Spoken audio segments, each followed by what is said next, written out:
Banker. And the morning. Ideal milk, Chinarini. Ideal, Ghana's favorite milk.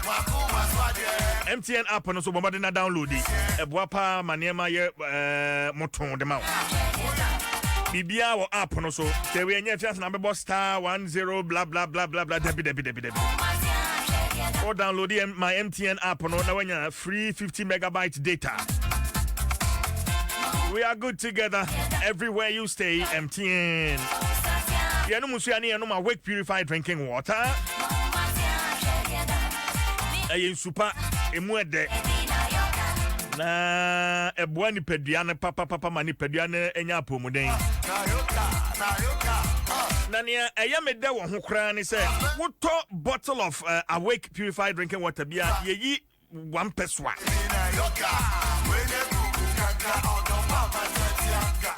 Free so ya bobo asa sika no anu na ye de akobwa National Cardiothoracic Center Okolebu already nyame adoma ye de 1 million Ghana cedis akoso wo masene nto be no munsu abotai papa etaya chire Awake Kasapero Company Limited ne de abedwa so Awake purified drinking water is a one for life. Yade no so etete wo no me kanfo Grace Homeopathic Clinic di ama wo. Yade ya. Sabi we bibenya wo na friare ye. Ti abusua. Trase ma yade enni wunya, entrase ma yade enkum wanije. Grace Homeopathic Clinic and me kanfo edi ama wo. General body scan, laboratory services, general consulting, physiotherapy, and dietary counseling. You know, free. Yenjiska. Indra ya deba ma unkwa ena wutua husika. Edition and sumame. Madina Kachi Abola stop and I'll be hunu Grace Homeopathic Clinic at Chikwine. Your number near 055-618-1666 and 020-006-7500. Grace Homeopathic Clinic, a mission from God for humanity.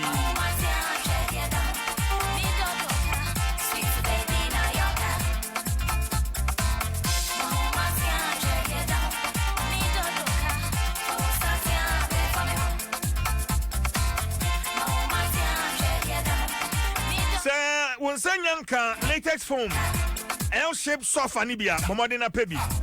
FPA one hoden so colors ni guma udo bebre enti hotels ni offices ni afie mu front desk ni hall also say wa you 1 seater 2 seaters and 3 seater L-shaped sofas na FPA one hoden so latex foam your partner for life na takwansu ayem ana na paya menya ntie se hohuru adanya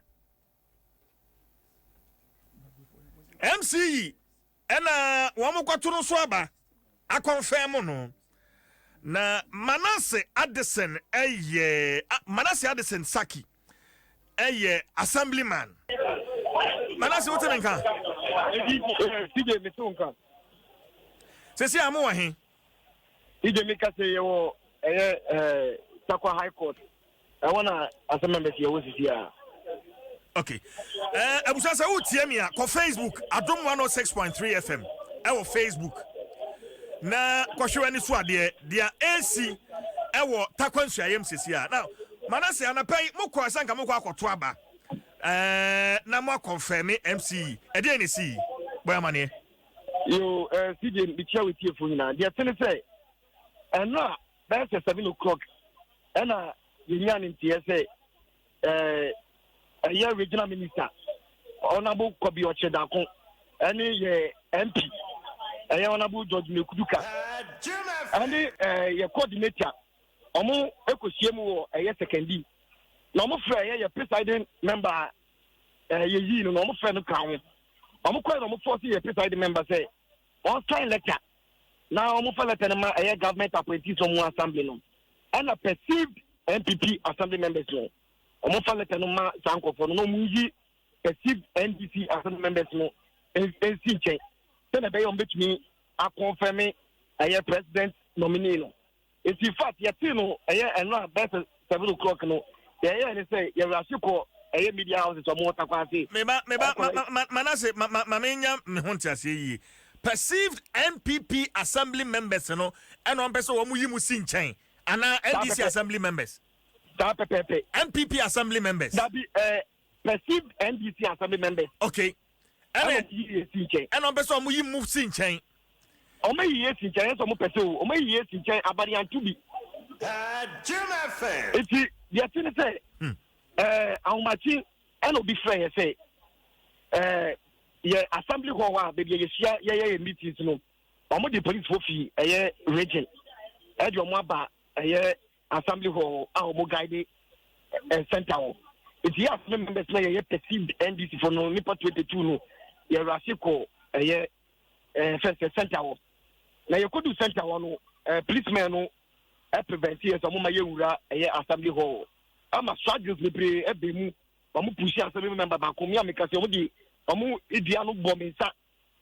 Okay. Manase Jina so struggle no ebe mu e wo entrance ho no ko Facebook se sia.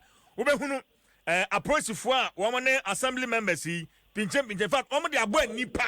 Wo ko Facebook se sia.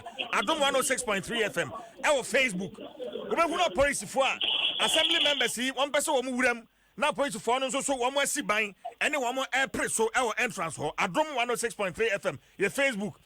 Sisi ekoho na kohwe ne ekoso Manase to asoma me enti the question here is how many struggle o ma yakwa ma yewuram. So what we were doing is say you comfort police commander no catch say order from above na mo ba regional security boss no ono no jina obi ono so yes say on pay ma yewuram. Enti exchange of words so many times.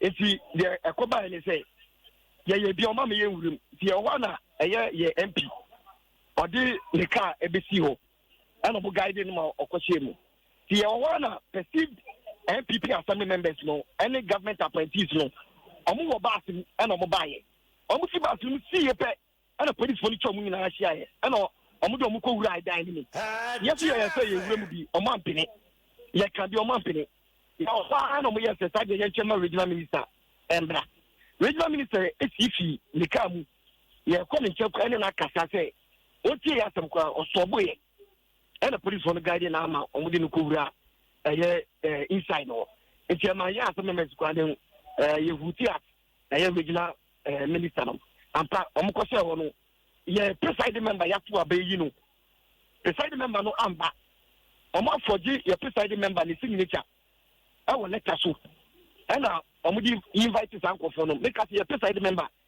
assembly members in after court ya no ye ko ni fie because omo ma na mba inside it's adom ye ni say omo regional minister and omo elected assembly member back so ye member presiding not to kunjem no mo share about one so mo to kunjem omo share about one within 1 hour no matter abanu ewie ya assembly members no elected assembly members back 22 omo ampeni ma ye wura inside go bi enti sana ekoso e wata kwaso yi mafi but enti MC ya mo beto no so aba no ebusia stela your Facebook sa won ko Facebook akohwe pictures ni videos ni wo ho obetimi ahwe MC ya mo beto no so aba no your friend saying your friend no Benjamin Kesi o ma to no so be o ma yi na wie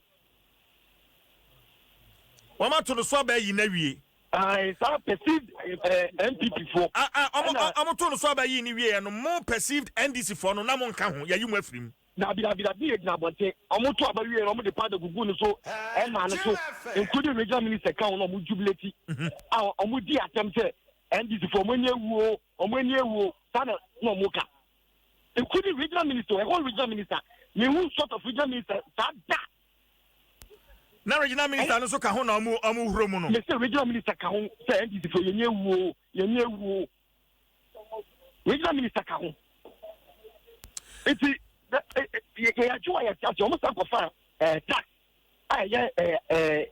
first macho men ado mu begu ho etu ya so we pere macho men no person mu intimidate tu ka ho eti sa na course ye nya ne tie ne say akom fa so mu yi your former MP papa the regional minister says I don't know what about first one or prior to say they are two ama MC na ne ejuma is at stake president Besakino it's no omu use to dubious means no say omu ma ye coincide because you coincide you bet wait here president Tomini no honorable Benjamin Kese Manase ntese amu ye den court ho ye seek injunction idea to about one a course no MC about one because yembra ne say members present and voting if you to me wo eho and you say ko mum ma ye kwam ye enter but I'm say the mo person mo ye ni no o ma ye kwam ma ya enter okay ntise ya to aba na wi a mo injunction kwan be na fa so because aba na ya to awie the nominee has been confirmed. Mona, you are not present. Injunction na to say member court back president nominee na ti o ma to so aba no on fe no MC because ko mo fa so mo to no na nye legal means na mo fa so o mo to aba no and make us say your president member na already say obey attest at every law court here issue in the court because I don't know of sign on what I can confirm to the media what I can say you don't know sign letter no but for the signature I will be punished. It make us some members in your court here. Many assembly members ni bi enkasa one more ben on. Okay. Hello. Jim FM. Hello, Obani. Eja. At the same. Ayo, me hoye. Udi in the same. Within the Honorable Frank Justin Apple, Benso electoral area. Benso electoral area. Yes, sir. It's what assembly perceived NDC assembly members no yi musi in China. And yet perceived. Yeah, assembly member 22. Now what's your component so word no mu use here no problem. MP before so can. The so-called NDC members can. And ban assembly member 22 yeah 30. 80% of more crime move inside. 22 no 80% of more crime move. Any appointees 13 no more crime move inside. In the calling na you na bon say won provide boy yan kan. Assembly members they big that net lesson. District police commander no. I think so regional BNI no. MP wo. And regional minister Krabeto so mo boy. All because you want to enter. Assembly members akoto ya bo no mo se da bi mo ma e kwan me yen. It's no penny who beside this here not they see any in pocket. Not yet a young pony say more media for no company yamam come inside do. Ya two barricades outside a police phone a bomber dumping hot. If you haven't put their car attack one any who say assembly members 8 you know and as his appointees they do move bassy they don't move gate and one of them inside. They don't move inside some more swabba. Now the area won't let take one. That letter and presiding member. A signature needs to be presiding member and question your way to Wamba. Also Wamba because they were forcing him to sign a letter which he has no interest in it. Into one sign, into Wamba. Wamba, the only presiding member and why you should share Lubiani, you want to know about 9:30:10. And your question will be no catch and say, Charlie, a coin, problem is saying the work of face you all until no one can say his life is at risk. And I don't know, the police is here. Akon yere ni maso ekwohwehwe man hey che kokode fia enkokoye problem yes aso me ka cho am wa tire no fenya no ka sa se me tre ano pay yes I friend me ba say police for aba no so amba beje den mo ba mo hwehwe no he is the only person to sign a letter just say yes someone for a meeting and no go say letter na yes sign no ma on chema assembly members ni nyina dia enya dia letter no be sign no ho asema no because yen ya to abayi no as presiding member the yen na yen san kan dia na sections no mo ta be kan dia no on support nti on sign and as dem pass one sign amba it is signature that letter no so letter last Wednesday ye share and no sign signature no so say ye UPM pe also sign or say order of the day and say or throw the minutes of the day no print by no and no man sign ba ko no ma scan the signature e dia to a new one here me ka say so it is signature that's no any official signature no one kasa and no the pen is paper to sign we ya dia o ma scan and dia beto so oh you have to PM na kasa ni own mass and you mean na me say me see no ka say ya ko PM ni CSC a na me no ka say so oni fio wa ko be baby a wa bon ho agent ye mo assembly members pe any nimpa you all right so be my yakọ no wa ko hu because here na to abayi na wa confirm the course ni na akere no wa confirm ya akere dada na so time wa confirm o say no ni me na nimpa be 5 na wo but the tell say na ya 22 ni na ya 10 ko ho bio that's what perceive ni MPP ni ndi go the brain now almost about 5 votes 7 or 8 crowd e kan wa almost your MPP for but they were denying that simply because almost am ko rema am go to no e dey against na 22 no kwampo na ko ya na 21 na ko no kwa so there was two rejected ballots. So there's another issue concerning this nominee and as the elected member. Opening message the course we have to the union. Now the area won't put the letter no, which is what so called proceed letter no can me 8 a.m. and there was a assembly proceedings. I shall say 6:30. About 7:15 no matter what anyway. 7:15. Young one can also 22. You do work on 5 over. And for 8 now, I think number 8, you know, any appointees, you don't move back in the by do what 7 o'clock. Electoral Commission do what 7:05. They do what 7:05 and move inside the proceeding. And see, in the 15 minutes now, regional minister, no 2 part of MC no Singapore, one more. Okay, no, assembly members saying, and appointees saying, and a toast abbey. Assembly members say 8, and appointees yet 13. It's a boom. And I'm to about Assembly members here 22 and you sign petition Kutami Wahi. And 8 in a way a coincide court when appointees near 13. It's on the by. Okay. Appointees 13 just only 20 in Guam go make a He just almost also company 21 and a coincide. Mamma now as an offense here. Yes, that's your penny. Etina ni ekoso takwansua municipal assembly. And on Facebook our videos no our pictures our hwa obetimi ahwebie hey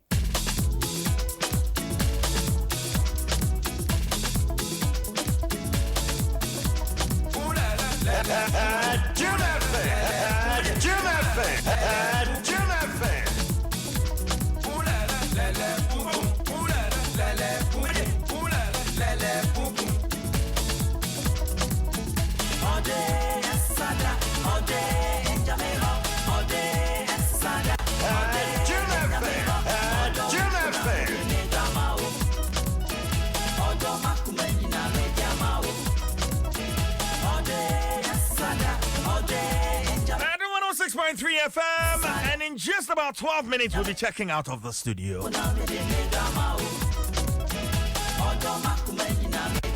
Etel Tigo eswaye de pa. Etel Tigo eswaye de. Bibia extra sa. Other network here chemu bibi fien bi anomani aje. Etel Tigo de extra. Big time extra, data extra, fuse extra, extra unlimited. It's time for extra. It's more than Chahunto Airtel Tigo so. It's time for extra. You the film? Guess how we answer our dial star 111 hash to choose a plan today. Airtel Tigo, life is simple.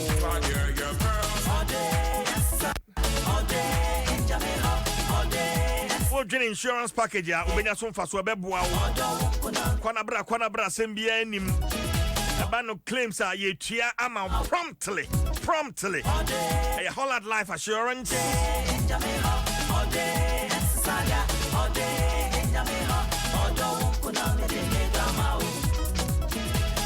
it's insurance package ya ebo wo ma ho ban sabre ya COVID-19 eto atese Sabre so we adwuma free fie ebia na pesa one ayonkofo no we kita ho. Remember the most insurance premium to ensure your family's safety is to stay at home. Ehun hia pa whole life assurance member on kai. Enjoy free automatic cover for COVID-19 claims on individual and group life policies. Colored Life Assurance will be there when you need us. Just call. Just a phone call away. 0302 799 788. 0302 799 788. Colored Life Assurance. We've got you covered.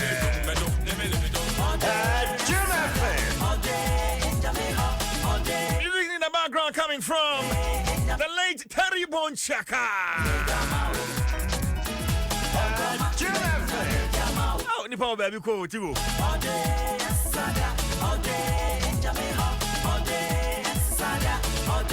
Pensem, me for once, I wake me round water, and I say, Etel Tigo, Wamadarama, and almost saw ya singing. I wake me round water, and Etel Tigo.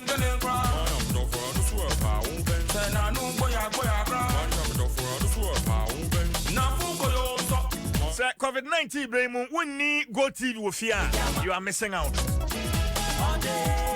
You are missing out because this is the time that you get to keep the kids entertained whilst learning with great channels. Oh, channels which is Da Vinci Kids, channel 157, PBS Kids, channel 156, Discovery Family 145, and a Ghana Learning channel 150. It's your Buapa. I face to some pennyphone, so Star Live, Z World, Telemundo, CBS Reality, BET, and many more. I face a penny news on CNN, BBC, Al Jazeera, the New Africa News Channel 143. This year I will Go TV, so Go TV Plus. Edition in Sumami. And Pastor Go TV has something from here or there. 247 for everyone in the family.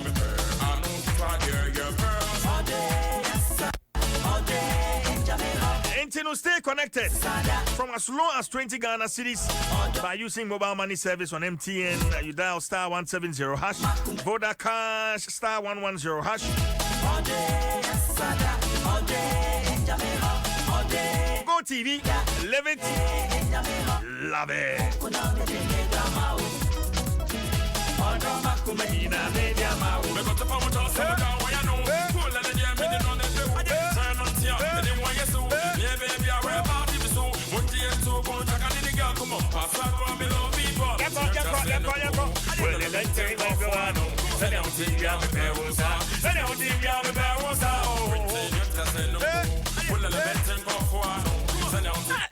Terry. Oh, Terry.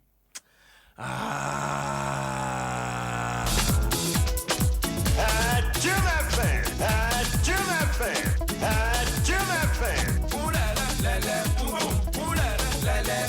Mami come from Machiase. Achimachiase. Ebe poano no. Na minchia mi from he.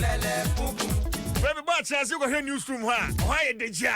Achiase phone kwao. Aduma from newsroom. Yeah, now we say be dia grana. Ebe ji company no boss.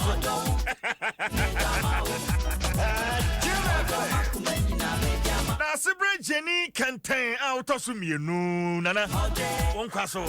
The chrome here no.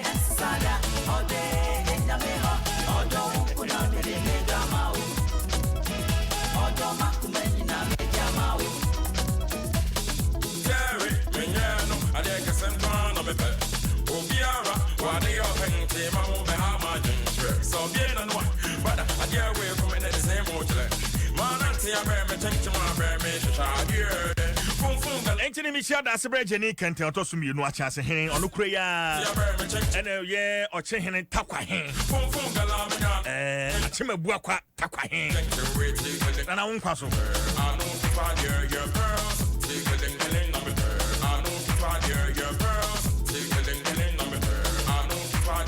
Na me mbom penifo a wo free a chance. Ye besre. Ye da mo ase adwuma mo ye de aboa a chance man. Oh, penifo free ho. Professor lawyer Esankuma. Lawyer Esankuma free a chance. Openi KK Mafo, Dr. Pierre Kubi. Woman nyina wo free a chance.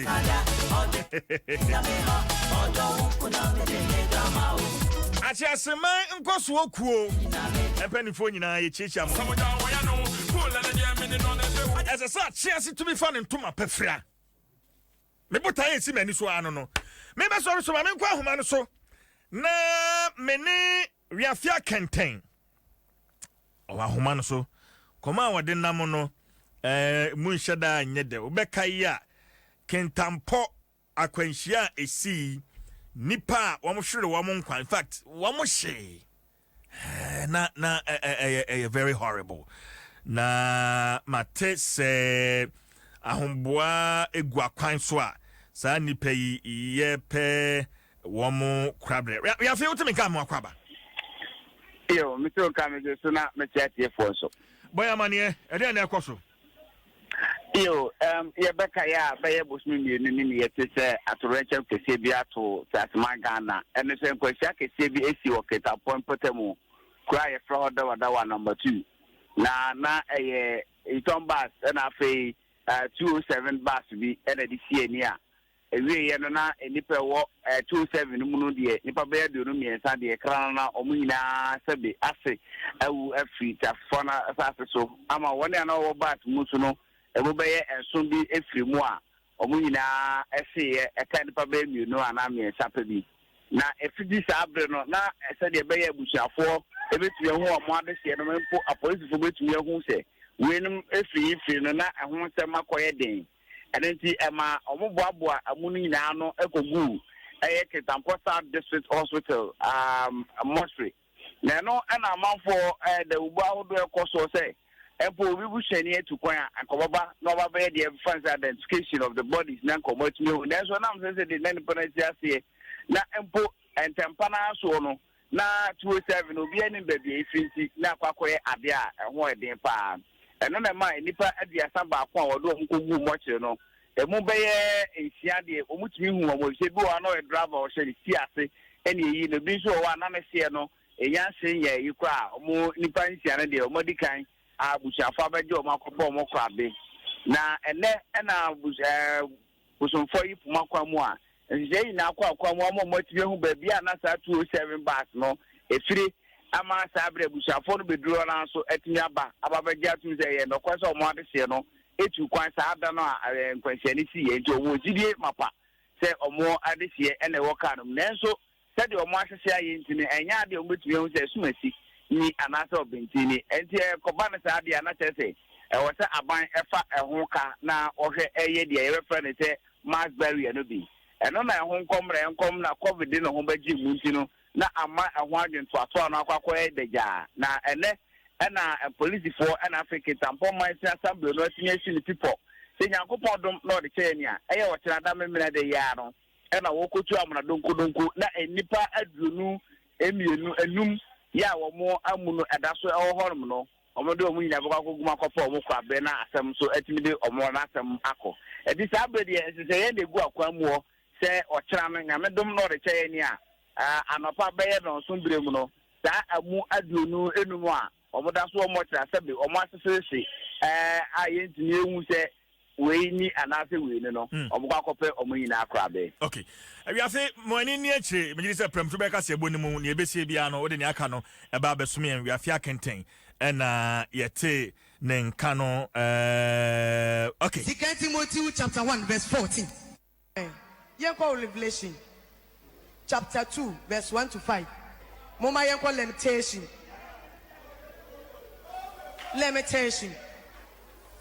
yefre Jeremiah odifo Jeremiah amen yanko 2 Chronicles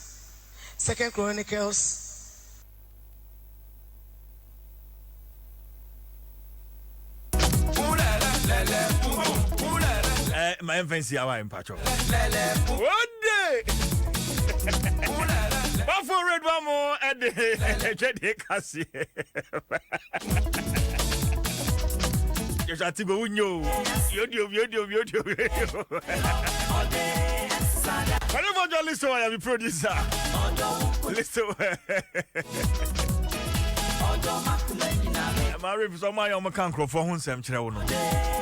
I own man on council Sam Chenko for those who talk to you about others, talk to others about you. Have a lovely weekend, and I'll be with you. Good morning. Salam alaikum.